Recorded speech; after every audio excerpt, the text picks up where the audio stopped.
Now let's go back to the medium-term budget policy statement. Government vowing to stabilise its debt as more revenue was than expected was collected by SARS. We spoke to the SARS Commissioner earlier. The Finance Minister delivering that statement today, and he says that debt will stabilise at 71.4%. Government has been trying to stabilise and bring down our debt for years, for decades. Other important announcements today were the statement that a 3% wage hike that was agreed to in principle with unions earlier will be implemented. So this looks like unilateral action is now being taken by government. We'll bring you some reaction to that. The 350 Rand social relief of distress grant extended for another year, and e-toll, it seems, are gone. Godongwana saying that government will be taking on a portion of Eskom's 400 billion Rand debt as well. For a reaction, we're joined by the CEO and Executive Director of the Black Business Council, Kganki Matabane. Mr. Matabane, thank you for being with us. Your response to the midterm budget today? Thank you very much, Francis, and the viewers, and thanks for having us. The budget was significant, and it had some positives, but there were also negatives. So one of the positives is to try and make sure that the country does not get grey listed, because that would be a disaster for the country. So we are supporting the minister in calling on government to make sure that the two bills that are in front of Parliament are passed as soon as possible to make sure that we don't go there. The other positive thing was that the reduction of the debt of Eskom by probably half or 2/3 or and so on. I think it will assist, because then Eskom will focus on its core business, and the core business is to make sure that what is called electricity availability factor moves to 75% from 60% where it is. Because if it goes to 75%, we will not have load shedding.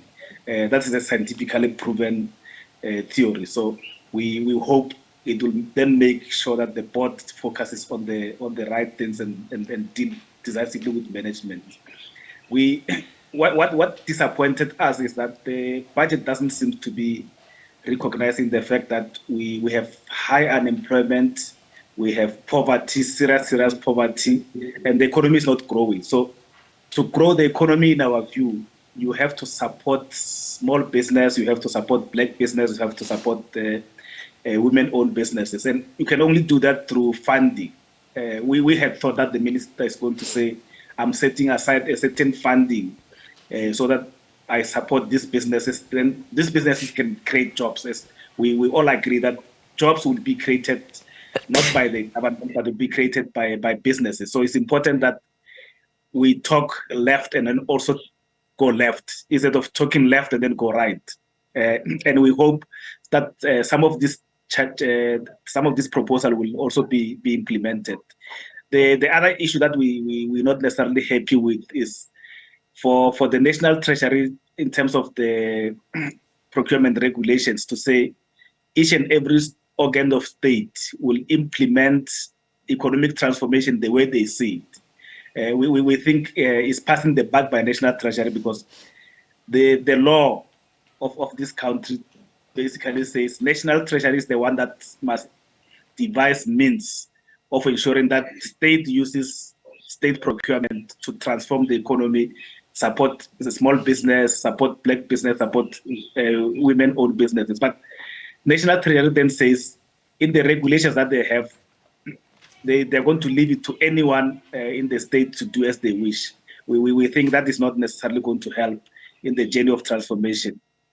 Also, the important public procurement bill that is in Parliament, it's at Netflix, sorry, is moving at a very, very snail pace. And to us, that is the most important legislation that should try and make sure that they use public procurement to empower the previously disadvantaged. So if those few things can be implemented, because the big thing is implementation, as you've heard, the minister spoke about putting conditions when they give or allocate money for state-owned enterprises. And we've heard this thing countless times. they still give the money. They don't meet the requirements of the obligations, but that still continues. The last thing that we thought the minister was supposed to do, we welcome him allocating more money to law enforcement agencies, but we thought he was going to specifically allocate money for to deal with the construction and illegal mining mafia, because that on its own is threatening the economic activities in South Africa. So you would have expected a much bigger allocation and specific allocations, you're saying? Yes, we'll have expected specific allocation. Remember, especially in the past few months, there have been a lot of instances where legal miners will go and mine illegally. People will go to construction sites, people will go to mining sites and say, give me 30% of whatever here. That's illegal and has been dealt with decisively. I thought that there will be specific allocation to deal specifically with it, because that is very, very important thing that is, in a way, is disorganizing business people. And business people, some of them, they pull out of the construction sites because they can't afford the 30% just to pay someone else who's actually not doing anything. We spoke to one of those listed construction groups that pulled out of KwaZulu-Natal just a few days ago. So indeed, it's a huge issue. Going back to procurement, your line is a little bit unstable, but let me see if I can throw this in. You said you wanted more, where procurement becomes a powerful tool to help small businesses and particularly black-owned businesses. And of course, procurement is huge. That's where state capture and mass looting happen. So government is talking about tightening up tendering processes. We know that the payment for small businesses, the 30 days was always important. What more can be done to make procurement a real tool for transformation? So what the president, for example, what the president has said, I think 2 years ago when he was addressing the August Women's Day event. So he said the state is planning to set aside 40% of state procurement to support women-owned businesses. And then we had said to him, President, that thing that you are saying is not going to happen because it's not in any legislation.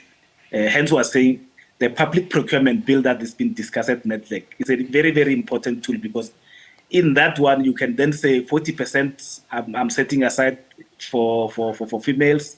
I'm setting aside maybe 20% for youth. I'm setting aside so much percentage for people living with disabilities, and put it in a legislation. Because once it's in a legislation, the people who work for state-owned enterprises, people who work in government, they've got no choice but to implement that. But at the moment, that has just been a speech, and the speech cannot be implemented. So we are saying to the President and the National Treasury, let's speed up with the public procurement bill so that we can set aside a certain percentage for certain groups that are disadvantaged.